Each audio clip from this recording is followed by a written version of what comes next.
The Book of Daniel, Chapter 1. In the 3rd year of the reign of Jehoiakim king of Judah came Nebuchadnezzar king of Babylon unto Jerusalem, and besieged it. And the Lord gave Jehoiakim king of Judah into his hand, with part of the vessels of the house of God, which he carried into the land of Shinar to the house of his God, and he brought the vessels into the treasure house of his God.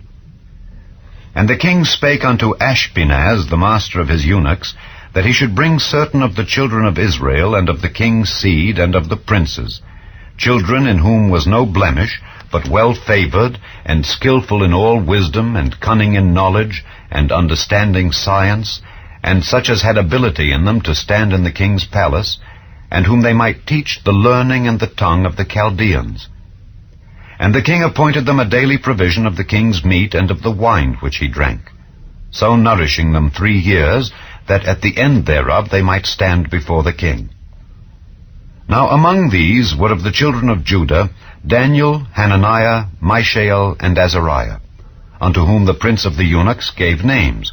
For he gave unto Daniel the name of Belteshazzar, and to Hananiah of Shadrach, and to Mishael of Meshach, and to Azariah of Abednego. But Daniel purposed in his heart that he would not defile himself with the portion of the king's meat, nor with the wine which he drank. Therefore he requested of the prince of the eunuchs that he might not defile himself. Now God had brought Daniel into favor and tender love with the prince of the eunuchs.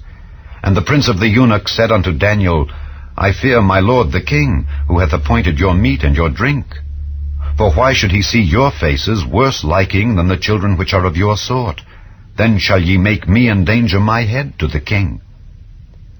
Then said Daniel to Melzar, whom the prince of the eunuchs had set over Daniel, Hananiah, Mishael, and Azariah, Prove thy servants, I beseech thee, 10 days, and let them give us pulse to eat and water to drink.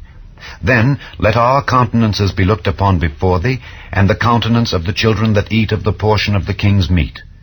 And, as thou seest, deal with thy servants. So he consented to them in this matter, and proved them 10 days. And at the end of 10 days their countenances appeared fairer and fatter in flesh than all the children which did eat the portion of the king's meat. Thus Melzar took away the portion of their meat, and the wine that they should drink, and gave them pulse. As for these poor children, God gave them knowledge and skill in all learning and wisdom. And Daniel had understanding in all visions and dreams.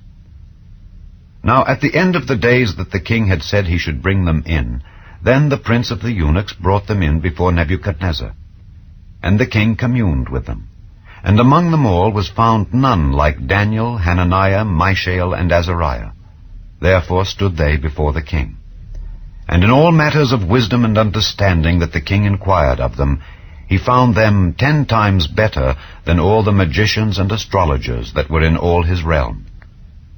And Daniel continued even unto the 1st year of King Cyrus.